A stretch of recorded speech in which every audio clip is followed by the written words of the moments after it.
उत्तर प्रदेश के गोरखपुर में एक फौजी बाप ने अपनी बेटी को इंसाफ दिलाने के लिए बलात्कारी को सीधे ठोक दिया, और ठोका भी कहाँ, तो उत्तर प्रदेश के गोरखपुर के कोर्ट परिसर के अंदर।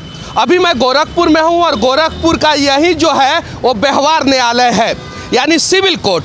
और इस चौराहे पे एक अंबेडकर साहब जी का मूर्ति लगा हुआ है, जहाँ पे लिखा हुआ है ऊपर नगर निगम गोरखपुर बाबा साहब डॉक्टर भीमराव अंबेडकर चौराहा।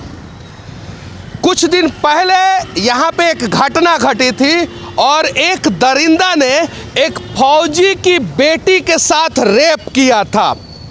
हैदराबाद से पुलिस ने जब उस दरिंदे को पकड़ा, उसके बाद से इस कोर्ट परिसर का काम था उस दरिंदे को सजा देना, लेकिन कुछ दिन के बाद उस दरिंदे को बेल हो गया और वो बार बार उस फौजी पिता को और उस लड़की को परेशान कर रहा था।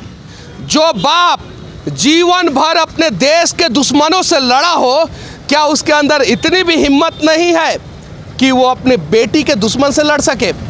अगर ये न्यायालय इतना सक्षम होता तो शायद 1 साल के बाद उस दरिंदा को जमानत नहीं मिलता। गोरखपुर में जो रेप की घटना के बाद दरिंदा को फौजी पिता ने गोली मारा था, उसकी जानकारी हम गोरखपुर के लोगों से लेंगे। क्या नाम हुआ आपका? शफीक अहमद। अच्छा, शफीक अहमद जी, ये बताइए कि 2 दिन पहले, आज 23 तारीख है, 21 तारीख को इसी कोर्ट परिसर में दिन के 1:30 बजे एक फौजी पिता जो बीएसएफ से रिटायर्ड थे, उन्होंने अपनी बेटी के साथ दरिंदगी करने वाले अपराधी को गोली मार दिया। क्या कहना चाहते हैं इस पे? बहुत अच्छा काम किया है, बहुत ही अच्छा काम किया। अपनी बेटी की इज्जत बचाने के लिए इतना किया, तो ये बहुत अच्छा काम किया, क्योंकि वो हमेशा अपने देश की सुरक्षा के लिए दुश्मनों से लड़ता था, और आज अपनी बेटी की इज्जत ना बचाता तो उसके ऊपर क्या गुजरती। लोग तानेबाजी करते हैं, और ये काम करके उसने बता दिया कि ऐसा ही होना चाहिए। आप एक मुस्लिम है जी, आरोपी भी मुस्लिम था जी, और जो बीएसएफ के जवान थे वो हिंदू थे। हाँ। फिर भी आप बीएसएफ के जवान का समर्थन कर रहे हैं, हमें गर्व है आप पे। कुछ लोग जाति और धर्म के चंगुल में फंस जाते हैं और अपराधियों के भी समर्थन में खड़े हो जाते हैं। उनसे कहना चाहता हूं कि जिस दिन आपकी बेटी के साथ इस प्रकार से होगा और अपराधी का जाति और धर्म देख के लोग खड़े होना शुरू होंगे तो बहुत दर्द होगा। ये मुसलमान है, फर्क नहीं पड़ता है, और ये अपराधी के खिलाफ है और बीएसएफ जवान के साथ है। अच्छा, उस घटना के बाद जो है क्या हुआ था उसके बारे में बताइए। उस घटना के बाद ये हुआ था कि एक वहाब वकील साहब हैं, हाँ, जो जामा मस्जिद गोरखपुर के पास रहते हैं, हाँ, उन्होंने कहा कि ये जो काम हुआ है बहुत ही अच्छा हुआ है, हाँ, क्योंकि आज एक दूसरे की लड़की को बेइज्जत करके निकाल दिया, निकालने के बाद भी उल्टा वो आ करके कोर्ट में इसको बेल मिल रही है, ये गलत है। जो मारा है गोली, बहुत अच्छा काम किया। ऐसे ही 2, 4, 10 आदमी और मार दिए जाएंगे तो शायद खौफ पैदा हो जाएगा कि किसी बहन बेटी की तरफ गलत नज़र उठाने से वो लोग डरेंगे। एक बाप जो जीवन भर देश का रक्षा किया है और अपनी बेटी का सुरक्षा नहीं कर पाता तो शर्म से वो मर जाता। रिटायर्ड होने के बाद जो अपराधी था, उस अपराधी को बाप ने कोर्ट परिसर में घुस के ठोक दिया। यहाँ पे कुछ और लोग हैं, उनसे भी इस रेप की घटना के बाद जो हत्या हुई है उसकी जानकारी लेने का हम लोग प्रयास करेंगे। हम आपसे अभी कुछ पूछे ही नहीं हैं, पूछते तो आप बताते तो ज़्यादा अच्छा होता। क्या पता हम कहीं और जा रहे हो, सही है कि नहीं है? लेकिन इस घटना के बारे में जानते हैं कि नहीं जानते? हाँ, सुने हैं। सुने हैं? क्या सुने हैं? सुने हैं कि उसके बाप ने जो उसके बेटी के साथ रेप किया तो उसको गोली मार दी है। सही किया कि गलत किया? सही किया, ऐसा होना चाहिए, अपने पूरे हिंदुस्तान में होना चाहिए। अगर किसी के बेटी के साथ रेप हो तो उसको गोली मार देना चाहिए। अगर कोई भी बाप, अगर सक्षम हमारा न्यायालय होता, सक्षम हमारा संविधान होता, तो उस बाप को 1 साल इंतजार नहीं करना पड़ता, और उस बाप ने जो जीवन भर बॉर्डर पे खड़ा होकर देश का सुरक्षा किया है, 1 साल इंतजार किया, घुट घुट के मरा, लोगों ने ताने मारे उसको, और उसके बाद 1 साल बाद जो है उस दरिंदा को जो है कोर्ट परिसर में घुस के गोली मारा। दरिंदा का हिम्मत देखिए कि एक तो रेप किया, रेप करने के बाद उस लड़की को लेके भाग गया, हैदराबाद से गिरफ्तार हुआ, गिरफ्तार होने के बाद उस दरिंदा को बेल मिल गया और बेल मिलने के बाद फिर से दरिंदा जो है उस बाप के और उस बेटी के घर पे चढ़ के जो है उन्हें परेशान करता था। और बाप ने सुरक्षा करना सीखा था, और जो बाप देश का सुरक्षा कर सकता था वो बेटी का कैसे नहीं सुरक्षा करता, और वो उसने अपनी बेटी का सुरक्षा किया। यहाँ पे एक पान वाले भाई साहब है जिनका दुकान है, इनसे भी हम लोग जानने का प्रयास करेंगे। कितने बजे की घटना थी? सर 1:30 बजे। 1:30 बजे की घटना थी। क्या हुआ था? सर सुने हैं कि आवाज़ गोली चला है तो वो भगा इधर से। कितना गोली चला? 2 या 3 सुने हैं। 2 या 3 सुने थे। तो फौजी पिता ने जो किया वो सही किया या गलत किया? इंसाफ तो बड़ा अच्छा किया है उन्हें। हाँ ऐसा होना चाहिए। उसके घर पे लोग गए। को गोली कहाँ लगा था? अपराधी को लगा था लीलार पर। लीलार पे और पेट में। और पेट में जी। अरे वो देश का रक्षक था ना, उसे पता है दुश्मनों को कहाँ ठोकना है, और सीधे सब क्या बोले, निशाना उसका बड़ा अच्छा है। बड़ा अच्छा है। हाँ निशाना चूका नहीं, उसका निशाना नहीं चूक पाया। कैसे चूक जाता एक बाप?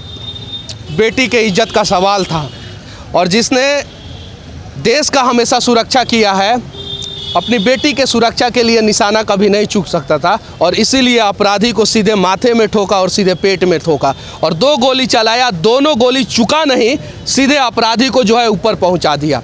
इस प्रकार की अपराध की घटना करने वाले लोगों को अगर न्यायालय 1 साल के अंदर अंदर सजा देना शुरू कर दे तो किसी बाप को मजबूरी में कोर्ट परिसर में घुस के जो है अपराधी को गोली मारने का नौबत नहीं मिलता। और अगर बाबा साहब अम्बेडकर का संविधान लिखा हुआ इतना सक्षम है और उसके रक्षक इतने सक्षम हैं तो किसी भी बाप को जो है कोर्ट परिसर में घुस के जो है वो गोली मारना नहीं पड़ता। अगर कोर्ट परिसर में जितने भी लोग हैं वो उस बाप के दर्द को समझ लेते, वो बाप जो है कैसे घुट घुट के जी रहा है, उस बेटी की ज़िंदगी किस प्रकार से नरक हो गई है, अगर समझ लेते तो 1 साल के अंदर अंदर जजमेंट होता, और अगर जजमेंट हो गया होता तो उस फौजी पिता को कोर्ट परिसर में घुस के अपराधी के साथ जजमेंट करने की जरूरत नहीं पड़ती। इस देश के लोगों से विनती करना चाहता हूं कि रेप की घटना में कम से कम संवेदना दिखाएं और किसी को परेशान ना करने की कोशिश करें। उस फौजी बाप को, उसके घर वालों को लोग जो है सड़कों पे चलना मुश्किल कर दिए थे और ताने मारते थे। 21 जनवरी 2022 को गोरखपुर कोर्ट परिसर में बीएसएफ के जवान ने अपनी बेटी के बलात्कारी को ठोक दिया, और ये वही कोर्ट परिसर है, और कोर्ट परिसर के अंदर काम करने वाले एक व्यक्ति मिले हैं जो उस घटना को अपने आंखों से देखे थे। क्या नाम हुआ आपका? मैं दिनेश चंद्रगोन एडवोकेट सिविल कोर्ट से ही हूँ। हाँ। मैं उस समय लगभग 1:28 हो रहा था उस समय। हाँ। मैंने अपने कानों से 2 आवाज़ सुनी और मैं इस साइड में था। हाँ। जबकि घटना स्टैंड के जस्ट दाहिने हाथ पोल के पास हुआ था। हाँ। तो मैं इस तरफ था, मैंने आवाज़ सुना, कुछ देर बाद वहाँ पहुँचा तो देखा कि एक व्यक्ति लाश गिरा हुआ है, खून पसरा हुआ है। तमाम प्रत्यक्षदर्शी वहाँ पे थे, और मैं उस फौजी भाई को ही बहुत सैल्यूट करता हूँ। ऐसे जवान होने चाहिए। मजबूरी हो जाती है कि एक बाप जो देश की सेवा कर रहा है अपने घर का सेवा नहीं कर पाया, और मैं वहाँ के आसपास के रहने वाले उन भाइयों को धिक्कारता हूँ कि एक फौजी भाई अगर सेवा कर रहा है तो तुम क्या झक मार रहे थे? कैसे ये घटना हो गया? और संविधान चूँकि हम लोग न्यायालय से, मैं यही कहूँगा कि ऐसे मामलों में लगभग साल भर के अंदर अंदर निर्णय हो जाए, ना कि उसका डेट बाय डेट चले। और जो भी किया एक पिता ने, भागवत निषाद नहीं कहूँगा मैं एक पिता कहूँगा, एक पिता का दर्द है। उसने जो किया बहुत अच्छा काम किया। ऐसे हर एक नागरिक को करना चाहिए ताकि जो गुनहगार है वो सोचे, ये निर्णय हो सके। ये मेरा पुत्र है, भले अगर एक पिता को भी, एक पुत्री के पिता को नहीं, हर एक पिता को चाहिए, ये संदेश होना चाहिए कि अगर कोई उनका लड़का हो या लड़की हो कोई गलत करे तो ऑन द स्पॉट सजा दे। आप पेशे से वकील हैं? जी हाँ। अच्छा ये बताइए कि अगर संविधान न्याय दे दिया होता तो क्या उस पिता को ये कदम उठाने का नौबत आता? देखिए बात यहाँ पे संविधान की है, न्याय की बात है। यहाँ पे न्याय का मंशा ये रहता है कि जो हमारे दो पक्षकार आए हैं, एक सभी लोग जानते हैं कि एक सही एक गलत है, लेकिन न्याय का मंशा ये रहता है कि हम सिर्फ और सिर्फ गुनहगार को सज़ा दें, ना कि किसी बेगुनाह को। तो इस वजह से लेट हो जाता है। इस वजह से लेट हो जाता है, लेकिन अगर सही में गुनहगार को सही समय पे सज़ा मिलना शुरू हो जाए तो शायद जो है किसी को इस प्रकार का कदम उठाने की ज़रूरत नहीं पड़ती। अच्छा, पिता के द्वारा किया हुआ इस काम के समर्थन में हैं आप या विरोध में? बिल्कुल समर्थन में हूँ। अच्छा, अभी वो कहाँ है? जेल के अंदर है या बाहर है? इस समय वो कल उसका रिमांड बना था, कल और आज जेल में है। वाह रे संविधान और वाह रे न्याय व्यवस्था। एक बलात्कारी बलात्कार करके बेल पे छूट जाता है और एक देश का रक्षा करने वाला बीएसएफ का जवान जिसे जीवन भर सिखाया जाता है कि देश के दुश्मनों से कैसे निपटना है, और वो बॉर्डर पे देश के दुश्मनों से निपटता है और उसकी बेटी के साथ देश के अंदर बलात्कार हो जाता है और इंसाफ नहीं मिलता है, तो 1 साल बाद वही बीएसएफ का जवान जो है बलात्कारी को ठोक देता है और ठोकने के बाद उसे जेल हो जाता है। और ये है भारत का न्याय व्यवस्था। जब तक इस देश के बलात्कारियों के अंदर खौफ नहीं पैदा होगा तब तक इस देश में अनेकों निर्भया हर दिन बलात्कारियों की शिकार होती रहेंगी और सिर्फ संसद भवन में और विधानसभा में बैठ के हम नेता एक दूसरे का कुर्ता फाड़ेंगे, उसके अलावा कुछ नहीं करेंगे। जिस दिन हम जमीन पे कड़ा कानून लागू कर दिए और बलात्कारियों को सही जगह पहुंचाना शुरू कर दिए, उस दिन एक फौजी पिता को कोर्ट परिसर में घुस के जो है माथे में अपराधी के गोली मारने की नौबत नहीं पड़ती। और इस देश के लोगों से भी विनती करना चाहता हूं, जब आप रात के अंधेरों में चिर निंद्रा में सोए थे तो वो लेह लद्दाख और पाकिस्तान के बॉर्डर पे -40 डिग्री सेल्सियस में बीएसएफ का जवान जो है बंदूक लेके आपकी सुरक्षा कर रहा था, देश की सुरक्षा कर रहा था, और उसकी बेटी का सुरक्षा हम लोग इस देश के अंदर नहीं कर पाए, तो कैसा देशभक्त है हम लोग और कैसे देश के नागरिक हैं? इस न्यायालय से पूछना चाहता हूं कि इसमें बैठे हुए लोगों की बेटियों के साथ अगर ऐसा हुआ होता तो क्या वो आज जेल में होते? हाँ, मैं मानता हूं कि उस पिता ने गलत किया है, ये बात सत्य है, लेकिन उस पिता ने गलत क्यों किया और कब किया, यह सोचने वाली बात है। वो पिता 1 साल तक इंतजार किया। इंतजार करने के बाद ये बलात्कारी का मनोबल देखिए कि बलात्कार करने के बाद बेल पे छूट जाता है और बेल पे छूटने के बाद फिर उस पिता और उस बेटी के घर पे पहुंच जाता है और उन्हें परेशान करता है। बीएसएफ के रिटायर्ड जवान पिता ने सोचा कि जब ये बलात्कारी बलात्कार किया था उसके बावजूद भी इसे बेल मिल गया, अब तो हमारी बेटी को और हमें छेड़ रहा है, छेड़खानी में तो ये कभी जेल में जाएगा ही नहीं। तो उसने डायरेक्ट ऑन द स्पॉट जो है इंसाफ कर दिया, और इंसाफ किया कब? 1 साल के बाद।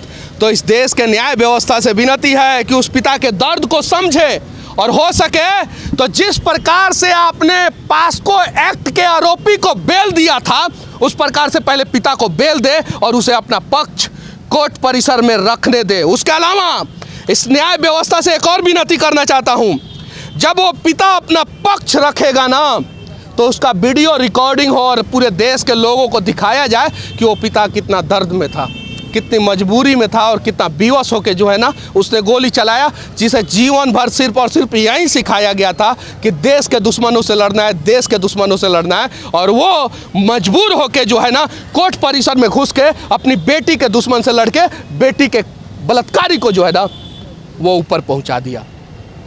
बाकी यहाँ पे बहुत सारे लोग होंगे, बहुत सारे लोग बोलते होंगे, बहुत सारे लोग नहीं बोलते होंगे, लेकिन हर पिता से मैं विनती करना चाहता हूँ कि हो सके तो आपकी बेटी हो या ना हो, किसी की भी बेटी हो, उसके लिए खड़ा होने का प्रयास करें। और जिस दिन इस देश का हर एक पिता, हर एक भाई, हर एक पति इस देश की हर एक लड़कियों के साथ खड़ा होना सीख लेंगे, इस देश में उस दिन से बलात्कार की घटनाएं खत्म हो जाएगी। और हाँ, हम अब उनके घर भी पहुंचेंगे और उन चीज़ों को भी दिखाने का प्रयास करेंगे। और एक और विनती है मीडिया वाले भाइयों से कि हो सके तो उस पिता को इंसाफ दिलाने का प्रयास करें और उसके लिए आवाज़ उठाने का प्रयास करें। क्या नाम हुआ चाचा आपका? मेरा नाम है पृथ्वीराज। क्या करते हैं? मैं काम करता हूँ होटल में। क्या हुआ था उस दिन?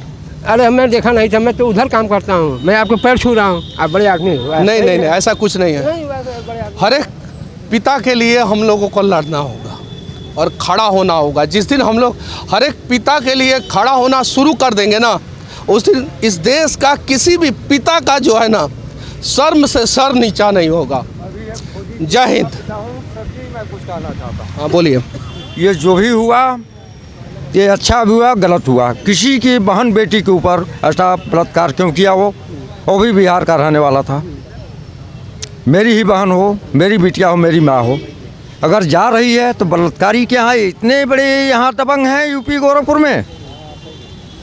मैं उस दिन न्यायालय में था बांसगांव, मेरा बच्चा शहीद हो गया, 4 महीना शादी 6 साल नौकरी।